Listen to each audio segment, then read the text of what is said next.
Good morning everyone. Today we will do the earning per share. How we will find out that by investing with the different sources, equity and debt and its combination, which situation will be the best to invest in the business.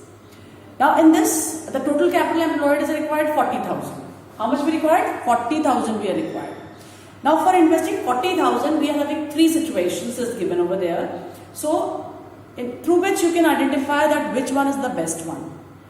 Okay, the first situation is we require capital employed 40 lakh we required, and out of this 40 lakh in first situation we will invest totally from equity and this will be 40 lakh. In situation 2, for 40 lakh we will invest 30 lakh from equity and 10 lakh from debt. In third situation, it will be reverse, and from equity we will invest 10 lakh, raise 10 lakh, and from debt we raise 30 lakh. So these are the three situations, and here we have to understand that in which situation the best earning per share we are getting. Earning per share means that the wealth of the shareholders is increasing. The share price of the shareholders is increasing in which condition? So this we have to understand. Okay, and we did trading on equity. Trading on equity also can be understand over here that along with the equity, when we increase the debt, along with equity, when we raise the debt more and more, on which situation the earning per share increases.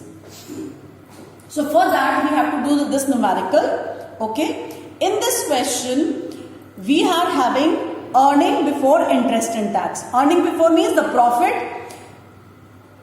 from which we have to pay the interest and tax. So same amount we are taking, so same earning we are taking over here. So earning is 8 lakh in situation 1, situation 2 and situation 3. 8 lakh is the earning, profit is, from this profit we have to pay the interest. We have to pay the interest. Okay. Now the interest will be given in your question or in the debentures hai, so the 10% debentures, 9% debentures, it will be mentioned in your question. This question can come in two ways. One, you have to prove this. When you have to prove this, you have to keep in your mind that okay, we will keep capital employed this much, interest we will charge this much, tax rate will be this much and profit will be. That you have to keep in your mind. After doing these questions, it automatically come in your mind. Second way is, they will give the numerical to you and you have to solve. So now, here, earning before interest and tax is given. Now out of this, first thing what we do, we reduce the interest. Now the question is, interest, to whom we will pay the interest? Kisko denge interest? Do we give interest to the equity shareholders? No, we never give the interest to the equity shareholders, because in equity what we give? We give dividend. What we give? Dividend. वहाँ हम क्या देते हैं? Dividend. So in first situation, reduce interest, and here interest is 9% we are taking. Interest rate at the rate of 9% per annum. 9% per annum. So in first condition, full amount we have taken from 40 lakh. So we will not pay any interest. So no, nil. Second situation, now just check that how much interest and how much amount we have to pay. 30 lakh we have raised from equity and 10 lakh we have raised from debt. So we have to pay interest on the debt. Debt is 10 lakh. Debt is 10 lakh. If debt is 10 lakh, so we have to calculate 10 lakh into 9 upon 100. It means the tax interest will be 90,000 in the first condition. 90,000. How is it? 10 lakh into 9 upon 100. So it will be 90,000. So here the interest for first situation will be 90,000. Okay. Now come to the next situation, the situation number 3. In this situation we have taken loan or a debt of 30 lakh. So 30 lakh into 9 upon 100.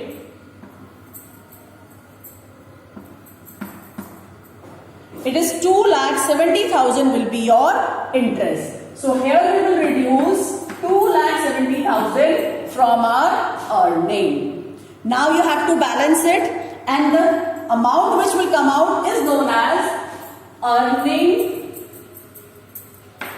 before tax, which is known as EBT. What we call? EBT, earning before tax. In one situation, our earning will be same, our profit will be same. It is 8 lakh. In second situation, it is 7,10,000. 7,10,000. And in third situation,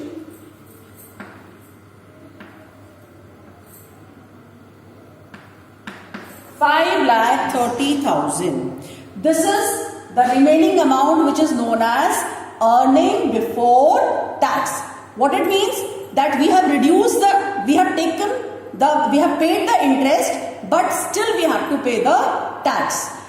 Here that condition also fulfills, which says that in debt we are getting tax benefit.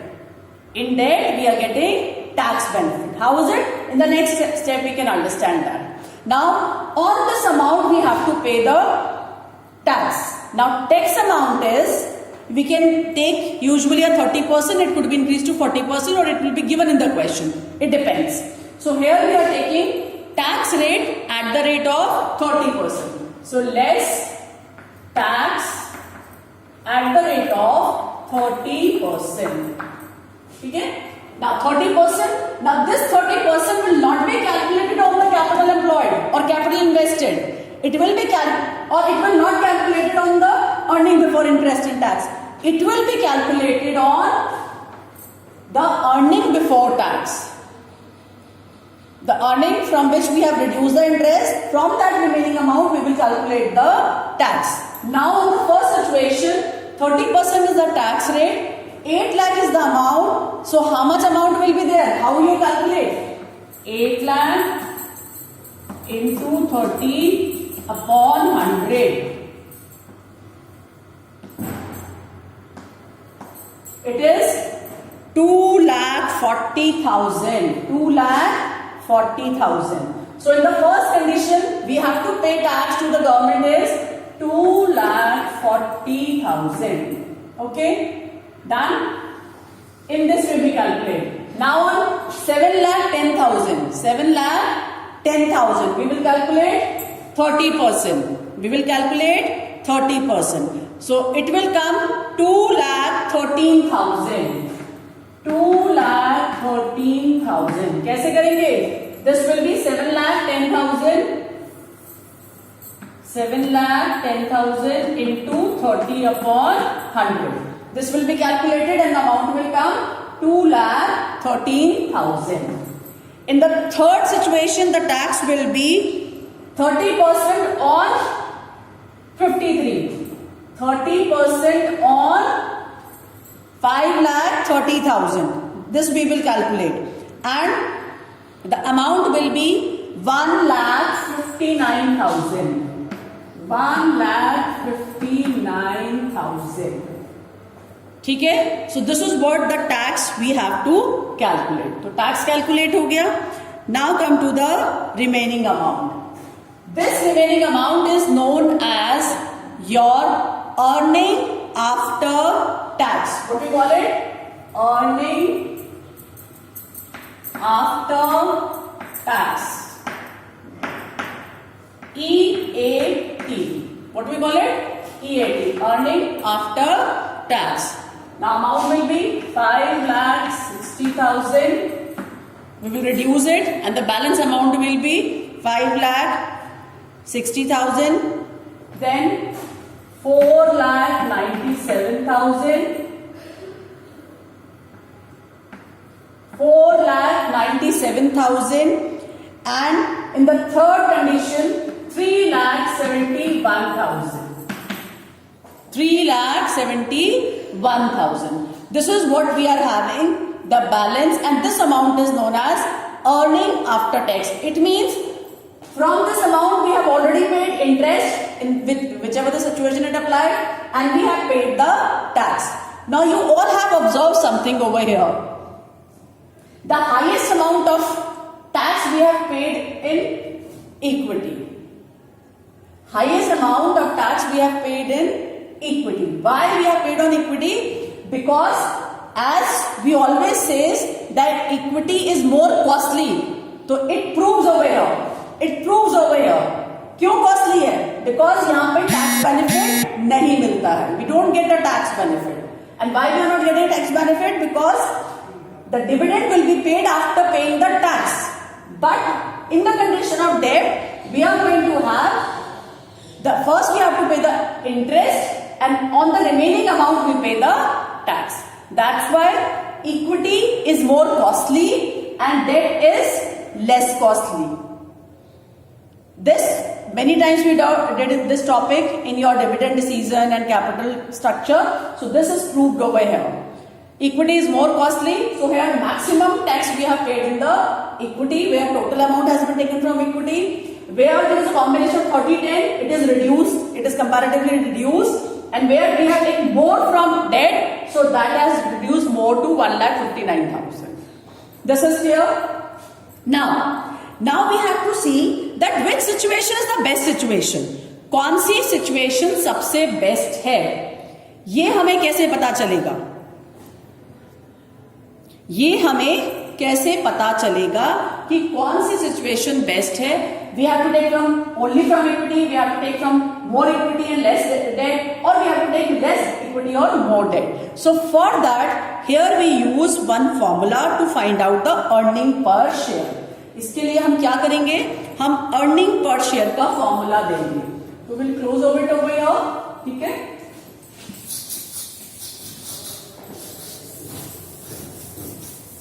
Now we will find out earning per share. Earning per share. Now earning per share, which is known as EPS. Now to find out the earning per share, the formula is earning after tax upon number of shares. You can use only like this, then the answer will come in the decimals, and if you multiply it by 100, then it will come as a percentage. So this is your option. It doesn't make any difference in the answer. I'll repeat, that formula is earning after tax upon number of shares you have issued. This is the formula. If you use as it is, the answer will come in decimal, and if you multiply it by 100, then the answer will come in percentage. But that doesn't make any difference in your analysis. That analysis you can do in both of the cases. Okay? So here we do as it is. Now, in first condition, earning after tax. Earning after tax, बच्चों बताओ. Earning after tax in first situation क्या है? This or this. The earning after tax is 5,60,000. And number of shares, how you calculate? Number of shares means the capital employed. If we have capital employed 40 lakh, the share will be, we take it, if it is given in the question, it's okay. Otherwise, you can assume that share has been issued at 10 rupees, 100 rupees. That is your option, or 1,000. Okay, now if I take it 100 rupees, per share value is 100 rupees. It means 40 lakh total employed by the face value, and face value क्या है? 100 rupees. 100 rupees is a face value. You all did your accountancy, and in that you know shares में आपने पता है what is face value. So the number of shares you have issued to raise 40 lakh is how many shares? 40,000. You have raised 40,000. I hope it is very much clear to you. So here we divide it by 40,000.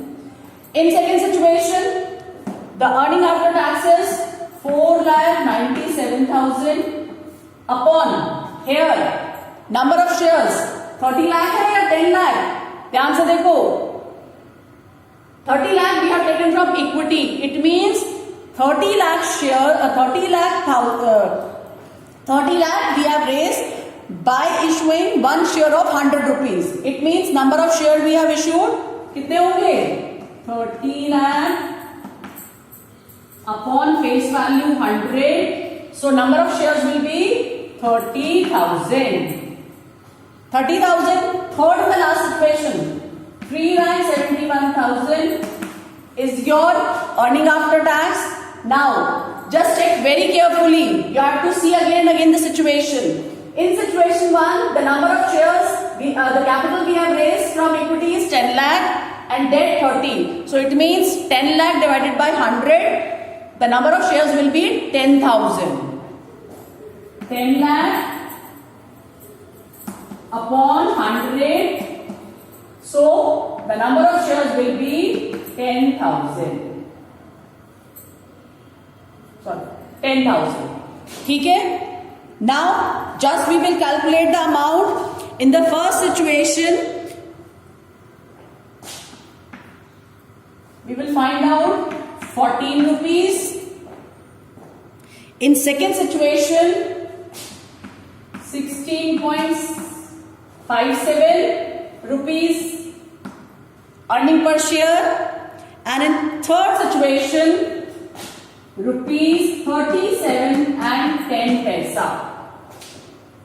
So now can you tell me which is the best situation to invest? How you analyze?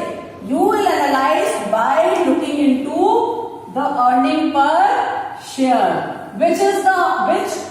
In which situation the earning per share is maximum?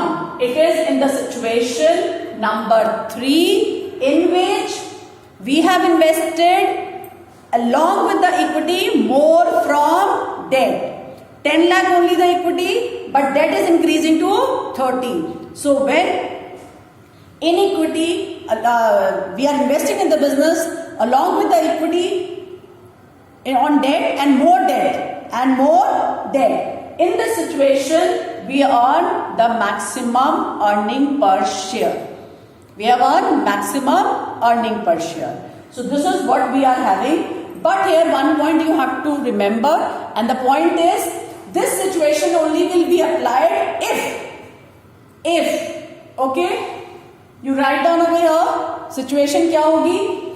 The situation will be when, लिख लीजिए, when ROI is more than interest. When ROI is more than interest. ये मैंने आपको पहले भी बताया था. When ROI is more than interest. ROI for example, here आपकी ROI कितनी बैठेगी?